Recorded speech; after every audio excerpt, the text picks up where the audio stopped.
Jumuiya ya wanataaluma wa Chuo Kikuu cha Taifa cha Zanzibar SUZASA imesema vyuo vikuu vina fursa ya kutoa wahitimu wanaoweza kujiajiri, kuajiriwa na kuajirika.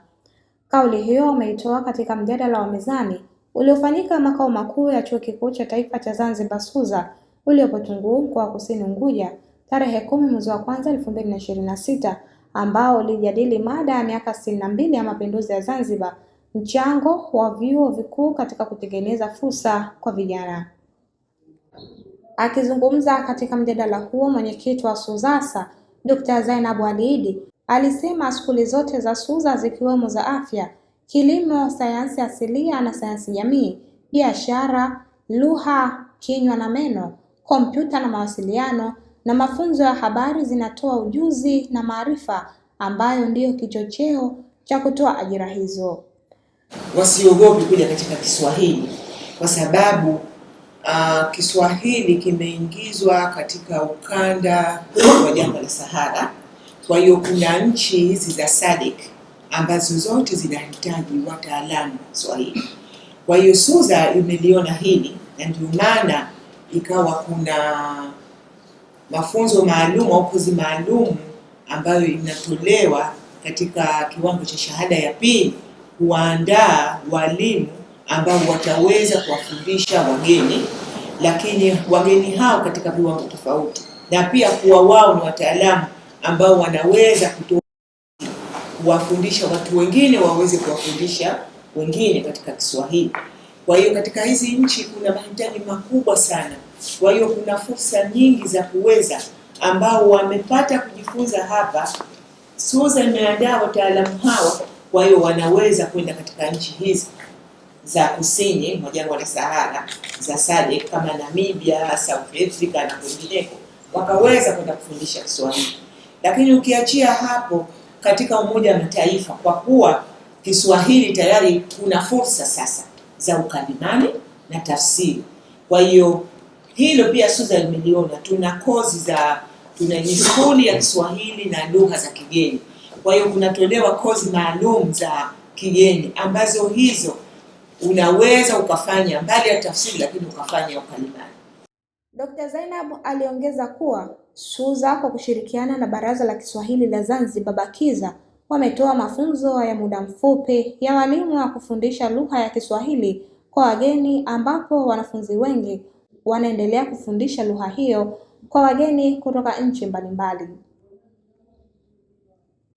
Aidha, aliwataka wanafunzi wasidharau lugha ya Kiswahili, kwani kuna uhitaji mkubwa wa wataalamu wa lugha hiyo katika nchi za kusini mwa jangwa la Sahara na Umoja wa Mataifa, na pia wageni na watalii wanaofika nchini kutaka kujifunza lugha hiyo. Na tumeshafanya mafunzo hayo hapa za Unguja na Pemba, na tunapokea wakati mwingine wanafunzi wanakwambia, mwalimu, sasa hivi tumepata hata huku Pemba tumekuwa tunaweza kusomesha wageni ambao wanaweza kuja huku. Kwa hiyo ni fursa ambayo tunaweza kuitoa. Labda niseme kwamba kwa wanafunzi isiwe Kiswahili tu, lakini unapounganisha Kiswahili na lugha nyingine unaweza kuwa mkalimani mzuri au unaweza kufanya tafsiri vizuri. Kwa hiyo hapo pana fursa. Tena hapo pana fursa nyingi sana ambazo unaweza hata ukafungua wewe. Wanafunzi wanafungua mfano ofisi zao ndogo wakaweza kufanya tafsiri. Wanaweza wakafungua wakaweza wakawa wakalimani.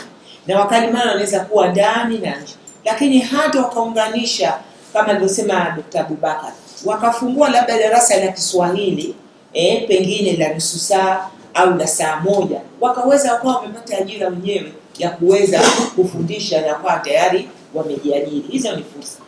Akizungumza kuhusu ajira kwa vijana, mkuu wa kitengo cha ujasiriamali cha SUZA Dr. Salum Suleiman Ali alifahamisha awali vijana hawakufikiria kuwa wana uwezo wa kuunda ajira, lakini sasa mwamko umeongezeka kuwa ajira si serikalini, hata wao wana uwezo wa kujiajiri na kutoa fursa kwa wenzao. Tunawasaidia, tuna program ambazo tunaziita za pre-incubation program za kuwasaidia wanafunzi kuwekea sawa mawazo yao ambayo wanataka kuanzisha biashara. Alafu baada ya hapo sasa tunawachukua wanafunzi, tunawaweka kwenye vituo vyetu na tunawapa fursa zote za kuendesha biashara. Kwa hiyo kituo kipo katika taasisi ya utalii Makunzi, na tuna program ambazo tunaziita za pre-incubation program za kuwasaidia wanafunzi kuwekea sawa mawazo yao ambayo wanataka kuanzisha biashara. Alafu baada ya hapo sasa tunawachukua wanafunzi, tunawaweka kwenye vituo vyetu na tunawapa fursa zote za kuendesha biashara.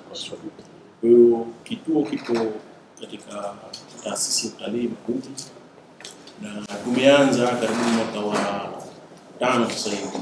Tuna kile kituo, tumekuwa na kampuni mbalimbali za wanafunzi ambazo zimeguliwa ndani ya chuo na wanafunzi wenyewe, na tumezilea pale na zinafanya kazi. Aidha, katika mjadala huu mhadhiri mwandamizi kutoka Chuo Kikuu cha Zanzibar ZU ambaye anatoka katika skuli ya sheria na sharia, Bi Sikujua Hamdani, alifahamisha kuwa elimu anayotoa inazingatia mahitaji ya soko la ndani na nje. Na tunajivuna sana kwa sababu kuna watu tunawaita alumni, wanafunzi ambao wametoka pale Zanzibar University ambao wana makampuni makubwa sasa hivi, wana chambers Zanzibar, na vile chuo cha Zanzibar University, nadhani sote ni mashuhuda. Kuna wakuu, nadhani hata VC wa SUZA aliyemaliza ni alumni wa Zanzibar University, na watu wakubwa kama Chief Justice na watu wengine. Kwa hiyo ukiangalia Zanzibar University imezalisha watu lakini inapokea watu. Sasa hivi tuna wanafunzi zaidi ya 6,000, kitu ambacho ni kizuri sana, na kila mwaka kuna wanafunzi wanaotoka zaidi ya 1,000 na kwa hiyo mara hii kwa mfano graduate wanafunzi 1,800. Kwa hiyo ni idadi kubwa ya wanafunzi ambao tunazalisha, na wanafunzi hawa wanaenda kuajiriwa kwenye serikali, lakini wanaajiriwa kwenye organization tofauti za kimataifa na za ndani, lakini wanajiajiri wenyewe. Wengi wanakwenda kwenye usuluhishi, wengi wanajenga kampuni zao, wengi wanakuwa ma-advocate. Kwa hiyo sisi wenyewe kwa mfano tuna wanafunzi ambao wana makampuni wanatusaidia kujenga chuo chao. Je, tutawafanyaje wanafunzi wetu wawe more aggressive kuweza kuziona hizo fursa? Kwa hiyo tumekuwa na extracurricular activities, kwa sababu zile ambacho wanafundishwa darasani ambacho pia tuna insist on kwenye practical, yani kwenye vitendo, lakini pia tunatakiwa tuwajenge skills zaidi ambazo zinaweza kuendana na hicho ambacho kiko huko duniani. Kwa kwanza tumekuwa tukiwapa zile skills ambazo ni current, na technology ni katika area ambazo zina move very fast. Kwa hiyo ukilala siku moja tu kitu kimoja kimeshabadilika quickly. Kwa hiyo tumekuwa tukienda na hiyo pace ya ulimwengu unapokwenda. Kwa hiyo tumekuwa tukiangalia, yani kituo kama hichi sio tu kinafundisha innovation, lakini hata new skills ambazo zinatokezea. Kwa hivyo kuwafundisha hizo new skills is like kwa sababu tunategemea kwamba tulikuwa tukiona kwamba kuna baadhi ya kazi zinapotea from time to time. Kwa hiyo tumeona hata zile extracurricular activities zimekuwa ni mwarobaini, kwa sababu mtu anasoma computer science hapa au anasoma IT, then tumempa extracurricular kama drone technology, yani drone skills. Tuna vijana wanafanya kazi just to fly drone kwenye private na kwenye government institution, hasa kupitia taasisi ya utalii na programs zinazotolewa taasisi ya utalii. Basi siwezi kusema kwamba wanaongoza kwa upande wa SUZA, lakini ni miongoni mwa vijana ambao wanapata ajira sana, wanaweza kujiajiri zaidi, lakini pia kufikia soko la kimataifa la ajira. Siwezi kuthibitisha kwa data kwamba, kwa sababu sijaweza kucompare na skuli nyingine au program nyingine, lakini tuna vijana wengi sana. Kwa mfano sasa hivi wanafanya kazi, ukienda Dubai unakuta vijana kutoka taasisi ya utalii, ukienda Qatar unakuta vijana wanafanya katika sekta ya utalii kata Omani wapo, wote wanakuja na ushuhuda huo upo. Kwa maana hiyo, lakini hili ilifikiwa vipi? Ilifikiwa vipi? Baada ya kukaa chini tukaona kwamba kuna haja ya kurekebisha mitaala yetu, na almost katika kipindi cha miaka 5 hii mitaala yote ya taasisi ya utalii inaweza kufanywa mapitio na kuja kile ambacho ulikizungumza. Tumejali zaidi ujuzi, mafunzo kwa vitendo, na taasisi ya utalii tumefika tukawa na program ambayo kwa Kiswahili tunaita program ya wanagenzi. Tulifanya kwa pamoja na ILO, shirika la kazi duniani, ambalo linajali zaidi vitendo, mafunzo kwa vitendo kuliko kuwepo darasani na theory, ambayo ilikuwa 60% ni 60% ni mafunzo kwa vitendo na 40% kubakia pale darasani. Kwa maana hiyo tumeweza sasa kupitia utaratibu huo, kupitia program kama hiyo, imeweza kupelekea vijana wengi wanaomaliza kuna wakati ilifika 80% ya vijana wanaomaliza wanaajiriwa katika zile hoteli ambazo walikwenda kukaa pale kwa vitendo kupitia hiyo program ya wanagenzi, ambayo haijawahi kutokea. Ilikuwa kama ni rekodi 80% waliomaliza. Na sisi kwa mwendo wa afya kama ulivyosema, wanafunzi wakitoka pale wingi wanakuwa wanaajiriwa katika sehemu za serikali. Lakini kama ulivyosema, hatujakaa tu vile vile kukaa tukasubiri hawa wanafunzi wapate waajiriwe serikalini.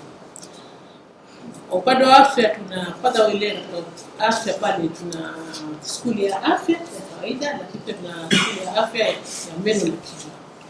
Na tunatoa wataalamu tofauti. Tunatoa wataalamu wa uguzi, tunatoa wataalamu wa meno, tunatoa wataalamu wa maabara, tunatoa wataalamu wa physio, tunatoa wataalamu wa mazingira, na katika level mbili tofauti. Tunatoa katika level ya degree, lakini pia tunatoa katika level ya diploma. Wataalamu hawa tunawajenga kama nilivyowaambia, na kimaarifa, kiujuzi, lakini pia waweze kufanya kazi ili waweze kuajiriwa, lakini pia waweze kuajirika na waweze ingia katika ushindani wa soko la ajira la kimataifa. Kwa maana hiyo, ili waweze kufanya hivi, tunazingatia ile mitaala yao ambayo ina ushahidi ya kisayansi, ambao ndani yake mna miongozo ya kitaifa, lakini pia mna miongozo ya kimataifa. Lakini pia tunamwandaa wanafunzi huyu vile vile aweze kuwa mahiri katika kufanya vitu, yani mazoezi yake kwa vitendo, kwa sababu kama nilivyosema tunadili na miili ya binadamu. Kwa hiyo kama hatujamwandaa vizuri huyu mwanafunzi, hataweza kufanya yale ambayo tutakuwa tunalalamika kila siku. Kwa hiyo ukizingatia pale shule ya afya, tuna skill lab mwanafunzi huyu kabla hajaenda kule hospitali, tunamuingiza kule skill lab, anafanya majaribio yote ili apate ule umahiri wa kufanya vizuri kwa vitendo kabla hajaenda kukutana na mtu ambaye halisi kule.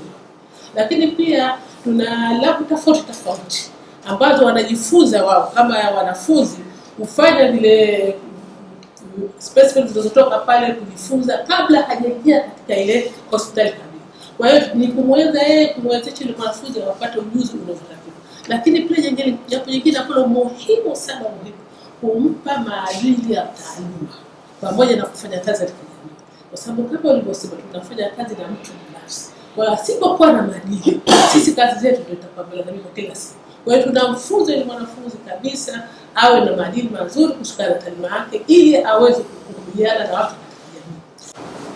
Sisi zaidi katika kufundisha na vitendo zaidi.